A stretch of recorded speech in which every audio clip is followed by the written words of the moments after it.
Boa noite, igreja.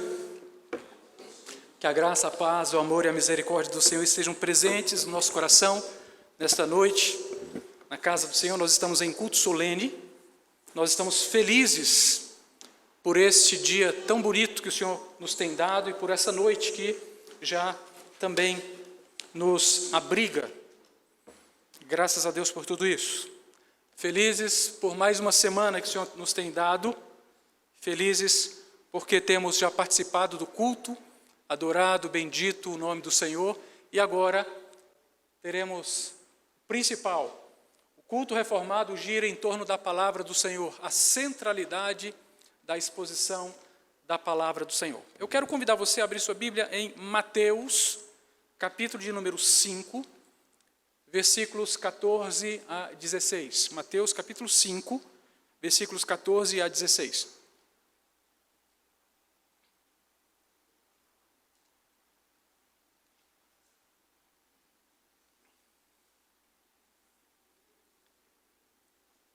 Louvado seja o nome do Senhor.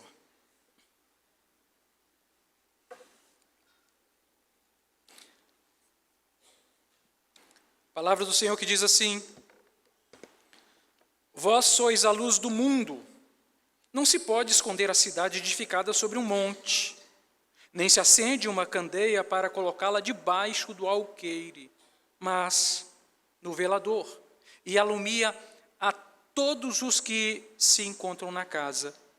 Assim, brilhe também a vossa luz diante dos homens, para que vejam as vossas boas obras e glorifiquem a vosso Pai que está nos céus. Vamos orar? Senhor nosso Deus, bom estarmos aqui reunidos em Tua presença, bom é participarmos juntos na comunhão dos santos, do culto solene, em atendimento à santa convocação do Senhor. Obrigado, Senhor, porque aqui estamos nesta noite. Obrigado pela oportunidade riquíssima de adorarmos o Teu nome, de bendizermos o Senhor, de contribuirmos com a manutenção da Tua casa, com a propagação do Evangelho através dos dízimos e das ofertas. Mas obrigado também, Senhor, por essa oportunidade tão preciosa de ouvirmos a proclamação do Evangelho. Que o Senhor possa falar ao nosso coração, que ninguém saia desta casa, nesta noite, sem ser demovido do seu lugar de descanso. Que ninguém, Senhor, saia daqui sem ser antes confrontado pelo Senhor, o Espírito Santo. Eis a nossa oração sincera, no nome de Jesus. Amém. O título do sermão desta noite é Assim brilhe a vossa luz. Assim, diz o Senhor, brilhe a vossa luz. Imponentemente, com seus 135 metros de altura, construído na ilha de Faros, no Egito, se levantava sobre o Mediterrâneo uma das 7 maravilhas do mundo antigo, o Farol de Alexandria. O monumento exposto a fortes ventos, cuja tocha na coroa do edifício tinha seu brilho aumentado e projetado por um sistema de espelhos e de lentes que impediam que as embarcações viessem a naufrágio, servia de admiração para todo viajante que por ali passasse. No primeiro século da era cristã, Plínio o Velho, um escritor romano, lançava brilho ainda mais de fascinação de seu olhar sobre o brilho do farol. E enquanto isso, um rabi judeu, radicado na pequeníssima cidade de Nazaré, tinha seus olhares voltados não para o Egito e não para o farol de Alexandria, mas para um pequeno número de discípulos que se assentava ao seu redor, enquanto ao derredor se assentava grandes multidões para ouvi-lo, naquele que ficou conhecido como Monte das Bem-aventuranças. Contemporâneos, Plínio o Velho e Jesus de Nazaré talvez nunca tenham ouvido falar história acerca de um ou do outro, mas sabemos que eram radicalmente diferentes. Plínio tinha o seu olhar para as grandes edificações construídas pelos homens que fascinava seu coração. E Jesus, sim, Jesus mirava seus olhos para o coração de seus amigos porque os amava. O sermão de hoje vai tratar de um assunto extremamente importante para os nossos dias.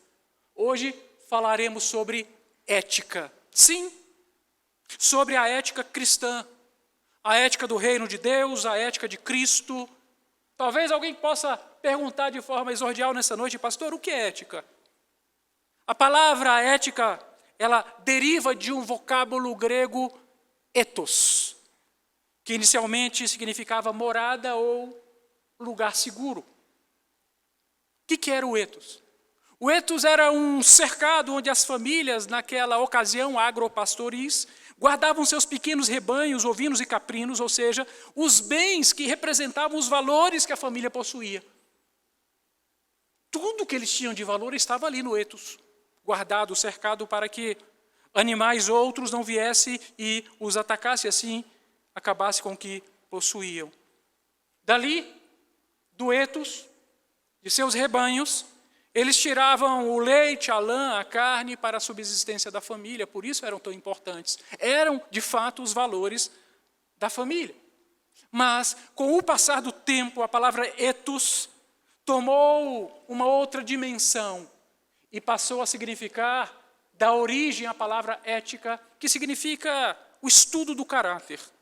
O ethos, o lugar seguro, em que tudo aquilo de valor que possuímos é guardado, agora é transferido nessa nova perspectiva para a ética, o lugar onde nós colocamos tudo que nós temos que é mais precioso, os nossos valores pessoais, aquilo que nos é intrínseco, aquilo que nos custa caro em nossa vida.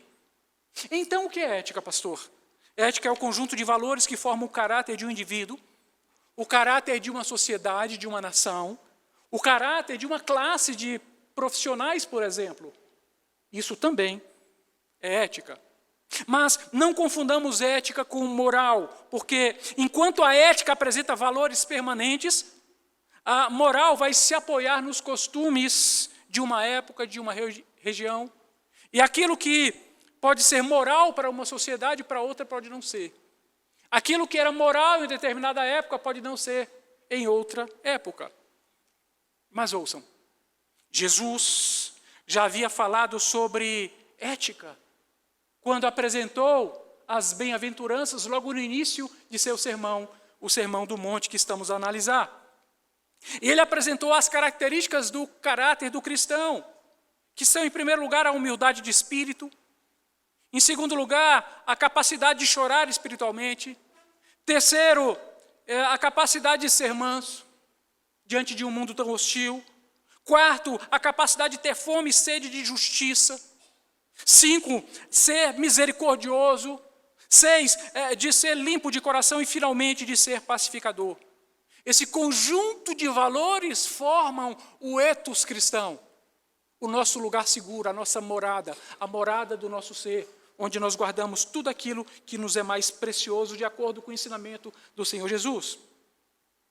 E logo, queridos, chegaria a hora dos discípulos então provarem se essas características elencadas pelo Senhor Jesus nas bem-aventuranças, de fato, se faziam parte ou não do caráter deles. Sim, porque todo discípulo do Senhor Jesus é colocado à prova. Você sabia disso? Todo discípulo, e nós também seremos. No último sermão, nós pregamos aqui nesse púlpito, nós aprendemos sobre 3 elementos essenciais à retórica de Aristóteles. Alguém se recorda? Os 3 elementos? O ethos, o pathos e o logos.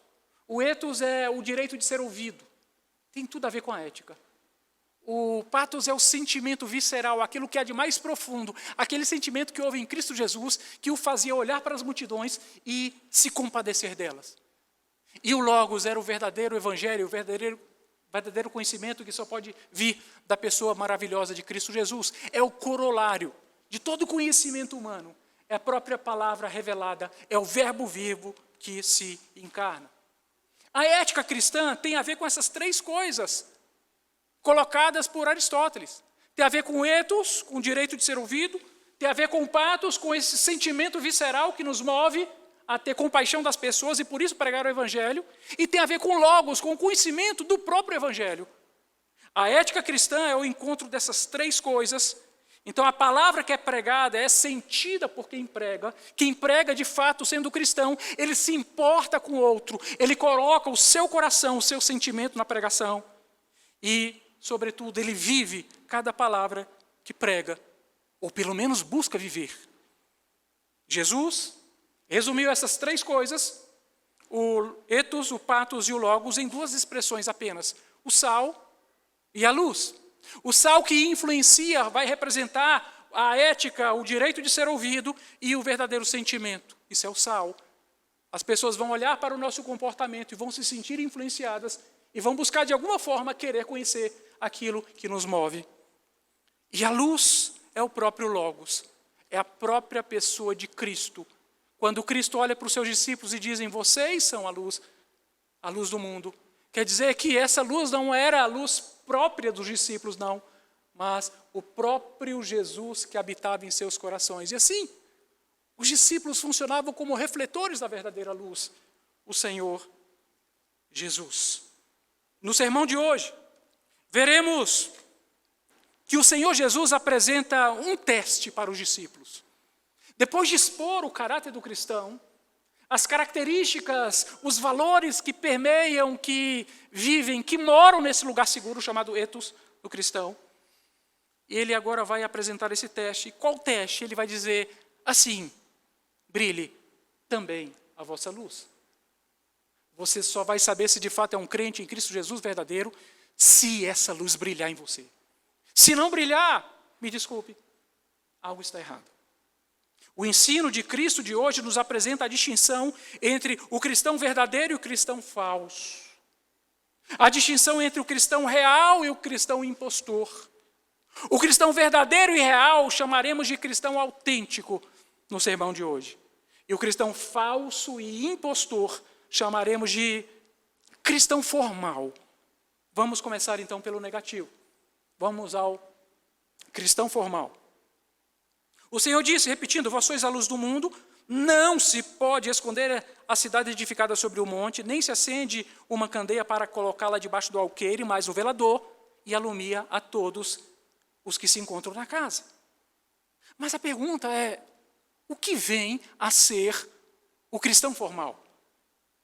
O cristão formal é aquele que é sal que não salga, que é luz que não ilumina. O crente formal é o indivíduo que conhece o bastante sobre cristianismo, sobre evangelho, para que seja capaz de estragar o mundo para si mesmo. Porque ele sabe o bastante de cristianismo e ele sabe que a vida que ele leva não condiz com aquilo que de fato é o evangelho. Ele não sabe o bastante do cristianismo a fim de que venha a ter algum valor positivo em sua própria vida e na vida da comunidade. É o sujeito que pensa que não está no mundo, mas ele sabe também que não está na igreja. Triste, não? Ele acompanha o mundo porque sabe muita coisa ruim a respeito do mundo e teme certas consequências. Mas as pessoas que convivem com ele sabem que ele está apenas tentando ser diferente. Ele está buscando ser o que ele não é, embora não possa mostrar-se franco e sincero para as pessoas. Porque cristão verdadeiro se conhece, na maior parte das vezes, pelo menos. Por outro lado, o tal indivíduo não participa da real comunhão com os crentes, porque o seu pseudo-cristianismo é suficiente apenas para estragar tudo ao seu redor. É aquela pessoa que carrega essa negatividade. Isso não é o bastante para que ele seja uma pessoa caracterizada pela felicidade comum das ovelhas. Ele não se sente feliz com as demais ovelhas. Ele não consegue ver a felicidade, a paz de espírito que é trazido pelo próprio Senhor ao seu rebanho. E ele não se alegra com isso. Ele não consegue participar da vida abundante que é em Cristo Jesus, porque de fato ele não pertence àquele arraial. E essas pessoas são, sim, as mais dignas de pena, as mais dignas de lástima que há nesse mundo.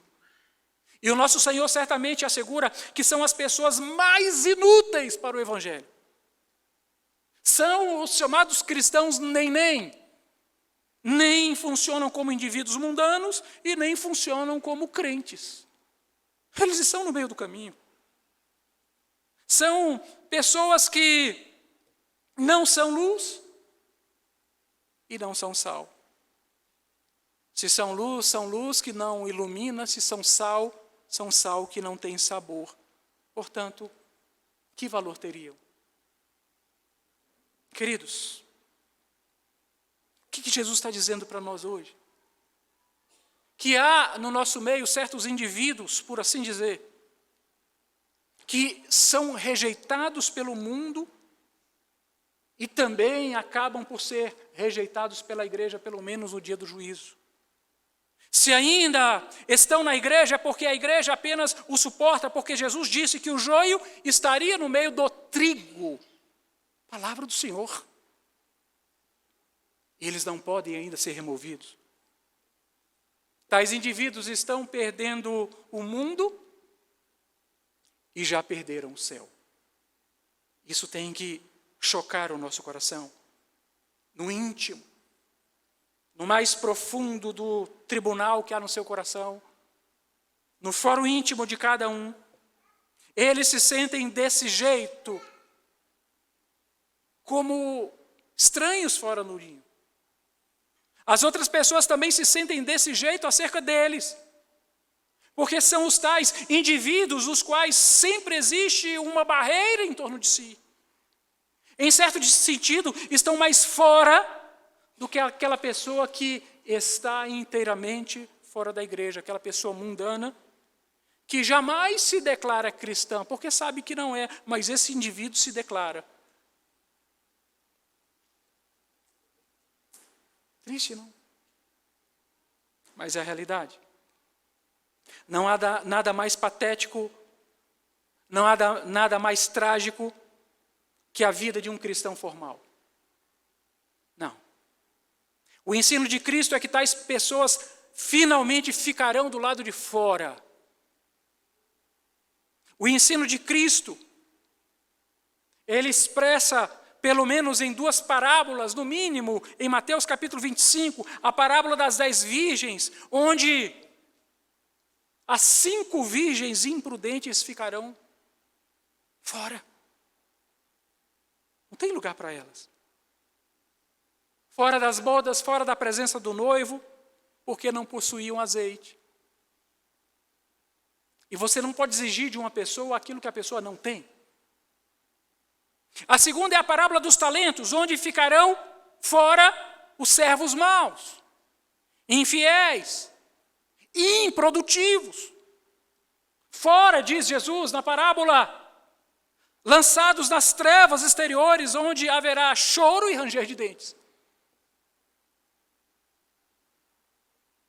O que Jesus está dizendo é que da mesma maneira que o sal insípido será lançado fora, os impostores também o serão um dia. Para o seu total espanto, um dia achar-se-ão do lado de fora da porta, a fim de serem pisados pelos homens. É isso que Jesus está falando. Se você é crente e a sua luz não brilha, tem alguma coisa errada acontecendo. No passado, houve uma poderosa igreja cristã na África do Norte, uma igreja florescente que produziu muitos daqueles primeiros gigantes na fé, como Agostinho de Hipona. Todavia, essa igreja perdeu o seu sabor, a sua verdadeira luz, e por causa disso foi literalmente pisada pelos pés dos homens e deixou de existir. Exemplos assim há em abundância na história da igreja. Cristãos que têm perdido o seu sabor, que não têm guardado o seu estado. Mas voltando aqui para o indivíduo, Jesus está dizendo que é impossível exigir de um impostor que ele seja o que ele não é. É impossível. E sabe de uma coisa, queridos, eu aprendi a lidar com isso. Porque antes, no meu ministério no início, eu queria insistir com as pessoas e queria fazê-las compreender que aquele que ama o Senhor e ama a igreja, não tem como ficar fora da igreja. Aquele que ama a igreja, que ama o Senhor, ele tem anelo no seu coração pelas coisas do Senhor. Eu queria fazê-las compreender de qualquer forma que fosse. Mas é impossível. É impossível. Porque eu não posso convencer aquele que não é um cristão autêntico. Porque ele poderá até mesmo, para me agradar ou agradar a outra, a esposa, ao marido, ao filho, ao pai, agir como se ovelha de fato fosse, e ele poderá enganar a muitos por muito tempo, e talvez ele buscará enganar até a si próprio, mas jamais conseguirá enganar o Senhor Jesus. Ouçam, não se pode fingir o tempo todo acerca do que não se é. Não se pode. Porque a hora que separa quem é ovelha de quem não é, chega. Que é a hora do alimento. E quando você serve o alimento para a ovelha, você serve o feno para a ovelha, ela se alimenta dele. Mas quem não é ovelha, nunca vai aceitar a palavra do Senhor. Quem não é ovelha, não se alimentará jamais da palavra. Ele pode até ouvir o sermão, ele pode analisá-lo à luz da boa retórica, ele pode verificar se há coerência na exposição das ideias, ele pode verificar se há didática na entrega, ele pode verificar se a linha de argumentação é precisa. Ele pode até se alegrar, é Agostinho de Hipona, citando-o de novo, quando ia até Milão para ouvir a pregação. Quando Ambrósio falava, ele achava muito especial, porque Ambrósio, boca de ouro, era um excelente pregador, e aquilo para Agostinho era muito bom, porque Agostinho era um grande estudioso. Mas não descia ao seu coração. Então a pessoa pode gostar de tudo isso, mas na hora de se alimentar como ovelha, a ovelha recebe o alimento, mastiga e engole. Quem não é ovelha vai ficar mastigando, mas nunca poderá engolir. E ele vai falar, isso eu não engulo. Isso eu não engulo. E nem aquilo, porque eu tenho minha própria forma de ver, eu possuo meu próprio evangelho, eu faço as normas, eu. E depois de tanto mastigar, ele vai pegar aquilo e vai jogar fora. Porque não serve para o seu estômago. Porque não pode descer para o seu coração, então ele lança fora. Quem não é servo nunca se submeterá ao governo do Senhor. Quem não é servo de verdade se cercará de uma sebe de argumentos para defender seus próprios interesses, para defender seus valores, para defender seu coração caído. E lá no ethos do seu coração caído, ele guarda as 7 chaves, tudo aquilo que para ele é valor, sendo que para o evangelho é o antivalor. Ele nunca se renderá ao senhorio de Cristo, seu coração é fechado, é obtuso, é tacanho, é mesquinho, é medíocre, sempre com argumentos que o eximam de qualquer responsabilidade. O sustento da igreja não é obrigação dele. Não, eu penso diferente. Ora, querido, o Senhor não mudou, Ele é o mesmo. Que desde o Éden separava algo. De todos os frutos, de todas as árvores, vocês podem comer, menos de quem? De um que está no centro do jardim. A árvore do conhecimento do bem e do mal. O nosso Deus é o Deus que sempre nos ensina, através da sua didática, da sua pedagogia, a separar o que é dele. E a crente que vai viver a vida inteira dentro da igreja e não vai aprender isso.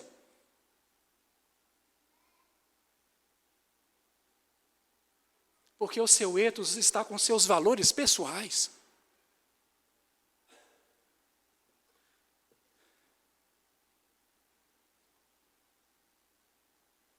Quantos argumentos não?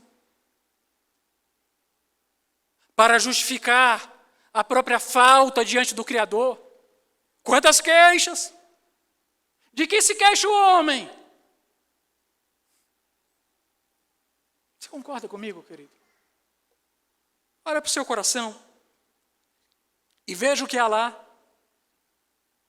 Porque esse impostor, ao contrário de Cristo, acredita no poder de um sal insípido. Porque esse impostor, ao contrário de Cristo, acredita na luz sob o alqueire. Não adianta você falar para ele que sal insípido não serve no reino.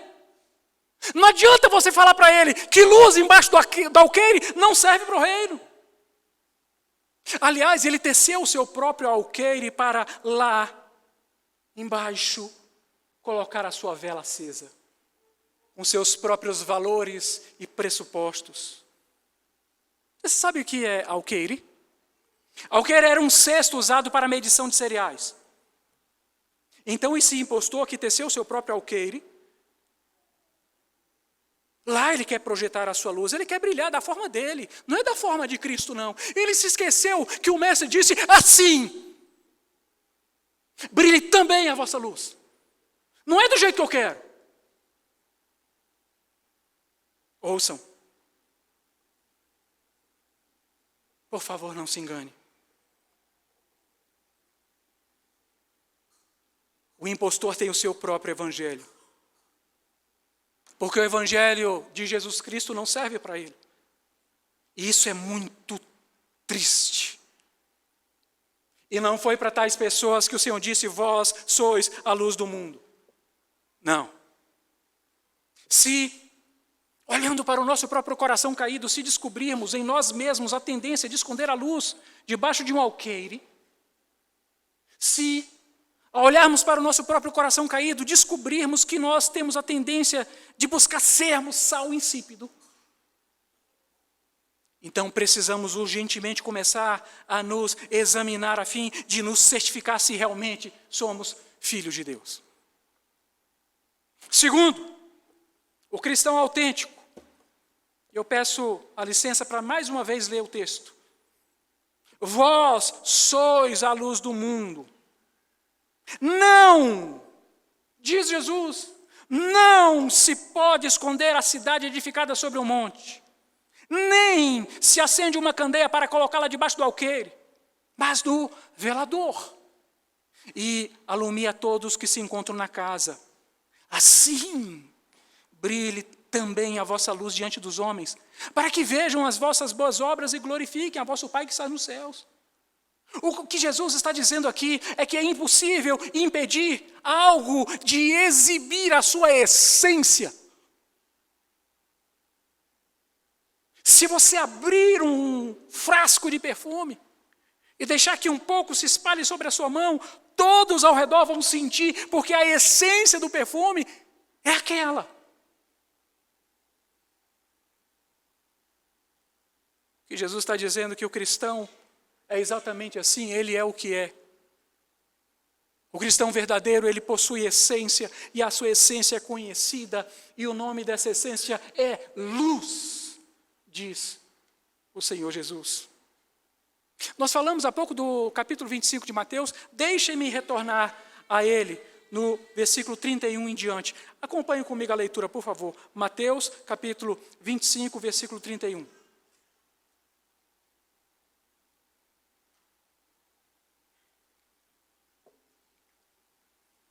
Palavra do Senhor que diz assim: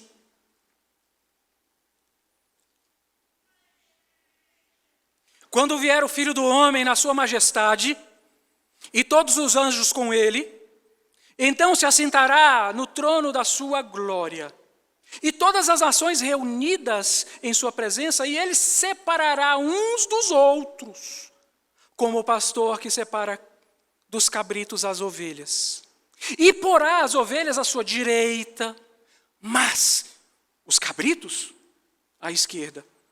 Então dirá o rei aos que estiverem à sua direita: vinde, benditos de meu Pai, entrai na posse do reino que vos está preparado desde a fundação do mundo. Porque tive fome, me deste de comer, tive sede e me deste de beber, era forasteiro e me hospedaste, estava nu e me vestistes, enfermo e me visitastes, preso e foste me ver. Então perguntarão os justos. Quem está à direita são os justos. Se quiser, marque na sua Bíblia a palavra justos. Senhor, quando foi que te vimos com fome e te demos de comer? Ou com sede e te demos de beber? E quando te vimos forasteiro e te hospedamos? Ou nu e te vestimos? E quando te vimos enfermo ou preso e te fomos visitar? O rei, respondendo, lhes dirá: em verdade vos afirmo que, sempre que o fizestes a um destes pequeninos irmãos, porque os justos fazem. Os justos fazem. O que a gente ouve de cristão dizendo que não vai trabalhar na igreja é uma coisa absurda. Os justos fazem. A mim o fizeste, diz o Senhor. Então o rei dirá também aos que estiverem à sua esquerda: apartai-vos de mim, malditos, para o fogo eterno, preparado para o diabo e seus anjos. Porque tive fome e não me deste de comer, tive sede e não me deste de beber, sendo forasteiro não me hospedastes, estando nu não me visitastes, achando-me enfermo e preso não fostes ver-me. E eles lhe perguntarão: Senhor, quando foi que te vimos com fome, com sede, forasteiro, nu, enfermo ou preso, e não te assistimos? Então lhes responderá: em verdade vos digo que, sempre que o deixastes de fazer, porque os impostores não fazem. Os impostores não fazem. Vão viver a vida inteira dentro da igreja e vão arrumar desculpas para não fazer. Porque sempre, pastor, tem outro que faz. Para que eu vou me esforçar? Para quê? A salvação não se obtém pelas obras. Claro que não. Nós não somos romanistas. Claro que não. Mas as obras decorrem da salvação. Mostre-me a tua fé sem obras. Disse Tiago, que eu vou te mostrar a minha fé através das minhas obras. E Paulo disse que as boas obras nós somos feitos, nós é que fomos feitos para a prática delas. Nós não somos salvos pelas obras, mas somos salvos pela fé, pela graça, mediante a fé em Cristo Jesus, não pelas obras, para que ninguém se glorie. Então não tem obra para ser salvo, não. Mas aquele que é salvo trabalha. Tem desejo de trabalhar. É isso que o Senhor está dizendo.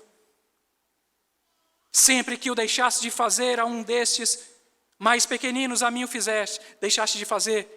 Irão estes para o castigo eterno, porém, os justos para a vida eterna. Nada mais justo do que isso. Porque o trabalho existe para o homem desde quando? Desde a queda, depois do pecado, sim ou não? Não, o trabalho já existia antes. O nosso primeiro pai, Adão, ele trabalhava antes do pecado. E trabalho é uma bênção. É uma bênção. Ouçam. Há pessoas que de alguma forma foram atraídas pelo Evangelho. Talvez tenham sido atraídas pela forma de ser dos cristãos verdadeiros, porque é bonito de ver. Cristão verdadeiro é bonito de ver, de acompanhar. Talvez foram atraídos pela comunhão dos santos. Talvez pelo desejo de se sentirem pertencentes a um grupo. Talvez.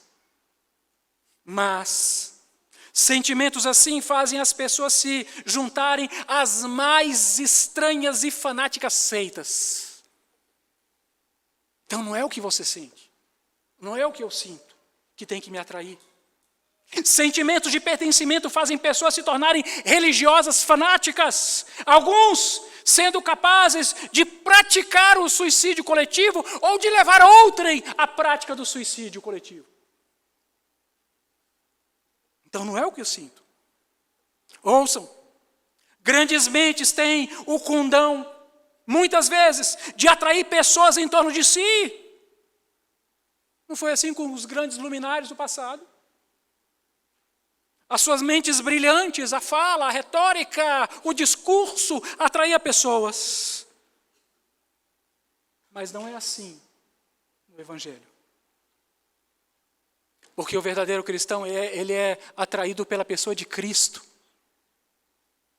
O verdadeiro cristão é atraído pela cruz. E cruz significa entrega, significa trabalho, significa envolvimento. Isso é cruz. E Jesus disse para os seus discípulos: vocês têm que tomar a própria cruz e me seguir. O caminho do Evangelho é um caminho de trabalho, é um caminho de cruz. Isso é Evangelho. Por mais que o cristão formal, em alguma medida, possa se parecer com o cristão verdadeiro, afinal, ele pode colocar um terno alinhado, uma gravata, colocar uma Bíblia embaixo do braço, um bonito vestido a irmã colocar, mas isso não é ser cristão, porque há marcas distintivas, e o Evangelho separa ovelhas de cabritos.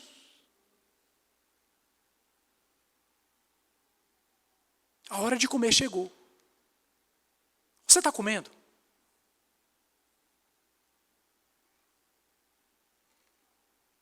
O que o Evangelho nos ensina é que o que deve nos atrair de fato não é apreciarmos uma notável articulação de ideias em uma boa retórica, e nem o fato de a igreja ser um ambiente seguro e agradável para criarmos os nossos filhos. Não. O que nos atrai é Jesus Cristo. É tanto sua beleza, porque Ele é belíssimo, quanto a sua realeza, porque Ele é Senhor. Ele é Rei. E Rei não negocia a sua palavra. Não. O que deve nos atrair é que Jesus é o Rei dos Reis. Ele é o Senhor dos Senhores. Nunca se esqueça disso, nunca. Olhe para Jesus. Há duas verdades, pelo menos, que nós vamos encontrar acerca do verdadeiro crente. Primeiro, o verdadeiro crente não se oculta e nem pode deixar de ser notado. Porque ele fala como Jesus falava. Ele se porta como Jesus se portava. Segundo, o verdadeiro crente nem ao menos deseja esconder a sua luz. Porque ele diria: isso é ridículo. Esconder a luz daquele que por mim morreu na cruz. Absurdo. Eu quero concluir esse sermão dizendo para você, no nome de Jesus e na autoridade do Espírito Santo: não é do jeito que queremos. Não é do jeito que queremos. Não é. Assim brilhe também a vossa luz diante dos homens. Tem um para quê? Tem um motivo. Para que vejam as vossas boas obras e glorifiquem a vosso Pai que está nos céus. O ensino de Jesus é positivado, está escrito. Não nos dá qualquer possibilidade de fazermos como queremos fazer. Não. As coisas precisam ser feitas como Ele quer e não como queremos. Assim também brilha a vossa luz. É do jeito que Ele quer. Não há alternativas àquilo que Cristo estabeleceu. E nós, como servos, precisamos abaixar a nossa cabeça e dizer simplesmente: eis-me aqui, Senhor. Eu me recordo de quando o profeta Isaías teve aquela belíssima visão do templo. E ele percebeu na sua visão que o Senhor estava no templo. E as vestes, as orlas das vestes do Senhor enchiam aquele lugar. E queridos, ele estava numa situação tão difícil que ele se viu pecador e ele disse: eu vou morrer. Por que eu tenho lábios impuros? Eu habito no meio de um povo de lábios impuros. Ele está dizendo: a minha ética não presta. A ética da minha gente não presta. Os meus valores não prestam. Os valores do meu povo não prestam. Então o Senhor moveu o serafim, que pegou uma brasa viva do altar, que é o Evangelho, e veio até o profeta e tocou em sua boca. A ação de regeneração do Senhor sempre ocorre antes da conversão. Sempre. É o Senhor que vem até nós, o homem, para fazer a sua obra, e Ele o faz de forma perfeita. E depois daquilo, já não era mais o mesmo Isaías. E Isaías passou a ouvir coisas que ele não ouvia. Ele passou a ouvir a Trindade que conversava: a quem enviaremos? E quem há de ir por nós? Didaticamente. O Senhor fazia daquela forma, então o profeta Isaías disse: eis-me aqui, envia-me a mim. Você está entendendo o que o Espírito Santo te diz essa noite? Você está entendendo que não existe férias de crente? Você está entendendo que o Senhor está te confrontando hoje com a sua palavra e dizendo: filho, eu açoito a todo filho que amo. Pastor, eu não posso estar na escola dominical, não posso estar nisso, eu não posso vir para a reunião de casais, para o encontro de casais, eu não posso isso, eu não posso aquilo, na casa do irmão fulano é muito longe. Na casa da irmã Beltrana, é longe demais, é isso, é aquilo, nunca pode. E a palavra do rei fica para depois. E para o culto, que compromisso eu tenho com o culto? Afinal, eu tenho o meu próprio evangelho. Evangelho segundo eu mesmo.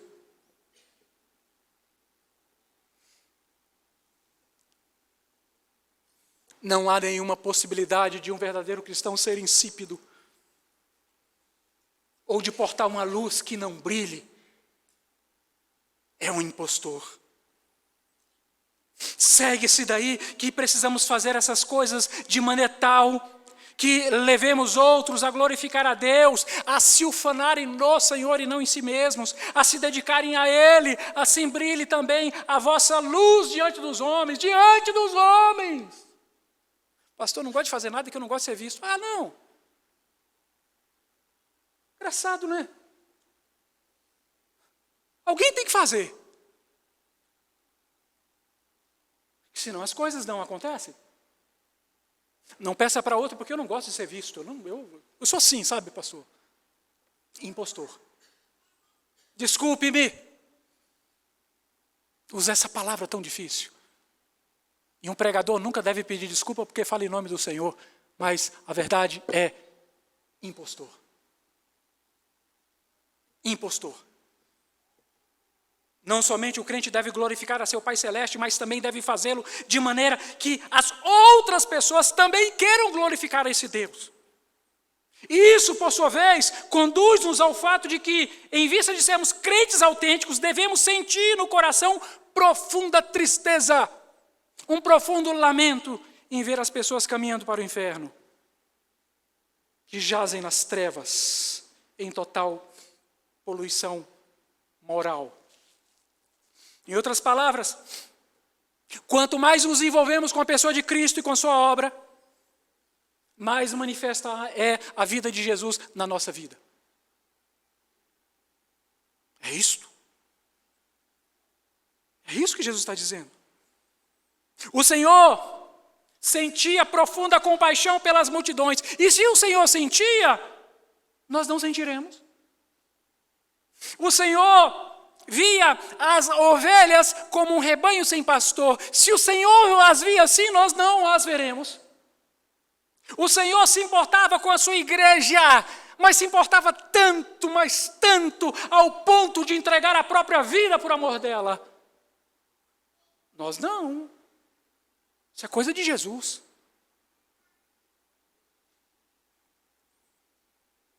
Se todos os membros dessa igreja estivessem aqui, essa igreja estaria lotada. Parece o revezamento 3-por-1. Você vai nesse domingo, no próximo eu vou. Engraçado isso, não é? Não. Triste. Patético. Ouçam. Quando nos importamos de verdade, nos apresentamos para o trabalho na casa do Senhor. Devemos fazer tudo visando a causa do Senhor e a sua glória. O que Jesus estava dizendo é: se fizermos assim também, poderemos levar pessoas a glorificarem a Deus. Veja que bênção! Assim, pois, como o nosso Senhor nos exortou a demonstrar esse amor, fazendo Ele por nós, se dando como exemplo, assim também nós precisamos fazer para que outras pessoas conheçam essa luz.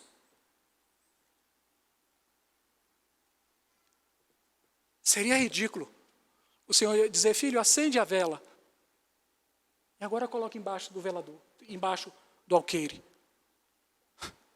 Jesus não. Quando homens e mulheres contemplavam Jesus Cristo, eram levadas a pensar em Deus. E é isso que Ele quer que aconteça com as nossas vidas, quando nos virem. Quando Jesus operava seus milagres, as pessoas davam glória a Deus e diziam, como está em Marcos 2:12, jamais vimos coisa assim. E glorificavam ao Pai que está nos céus. Cumpre-nos ser autênticos, viver de forma tal e qual, que quando os homens e mulheres olharem para nós, venham a perguntar: o que é isso? Que é tão diferente na sua vida? Por que esses crentes são tão diferentes assim? Em sua conduta, em seu comportamento, em suas ações e reações? O que existe neles? Porque há alguma coisa diferente que nós não podemos compreender, que não somos capazes de explicar. Mas para isso, querido, você tem que deixar o seu próprio evangelho de lado e abraçar o verdadeiro evangelho, que só há um. Somente Jesus pode projetar a sua luz imarcessível através da sua vida, meu irmão. Como a gente faz isso? Obras. É trabalhando. É sendo crente aqui dentro da igreja, na nossa casa, na nossa família, na vizinhança, na faculdade que estudamos, na escola, no lugar onde trabalhamos. É assim. A nossa ética não é a ética desse mundo, mas é a ética do reino de Deus. Portanto, talvez você criou a sua própria ética. Talvez você arquitetou seus próprios valores e os guardou no etos do seu coração. Mas Jesus te fala nessa noite: filho, deixe-me assumir esse etos, dá-me esse coração e deixe que eu retire aquilo que você considerava valor e venha encher esse etos, esse coração, com os verdadeiros valores do reino. É isso que Ele te fala nessa noite. E a questão é: você entregará seu coração? Que Deus nos abençoe. Vamos orar. Senhor nosso Deus, nós estamos aqui em Tua presença, clamando por Sua graça, por Sua misericórdia em nossas vidas, porque somos pecadores. Tem misericórdia de nós, Senhor. Tem misericórdia da minha vida, da vida do meu irmão, da minha irmã. Porque essa palavra primeiro me açoitou. E agora me açoita novamente, juntamente com os meus irmãos. Nos instando a sermos diferentes. A sermos melhores hoje do que fomos ontem. E a sermos melhores amanhã do que somos hoje. Mas, Senhor, sozinhos nós não conseguiremos. Nos ajuda, Senhor, nos ajuda, Senhor, porque o conhecimento está aqui na nossa mente, mas parece que não desceu ao nosso coração. Nos ajuda, Senhor, se a palavra está aqui na nossa boca, estamos a mastigá-la, mas parece que temos dificuldade de engolir. Tem misericórdia de nós, Senhor. E nos ajude, Senhor, a sermos melhores do que o que somos hoje. É o que eu te peço, Senhor. E que a Tua palavra possa confrontar o mais profundo do coração de cada homem, de cada mulher, de cada irmão e de cada irmã. Que não sejam palavras de homem, mas palavras do Espírito Santo. É a minha oração nesta noite. Portanto, fale-nos, Senhor, aquilo que eu, na minha simplicidade, humildade e na minha pouca capacidade, não tive condição de fazê-lo melhor. É assim que eu oro. Aplica a tua palavra no coração da tua igreja. No nome de Jesus. Amém. Vamos ficar de...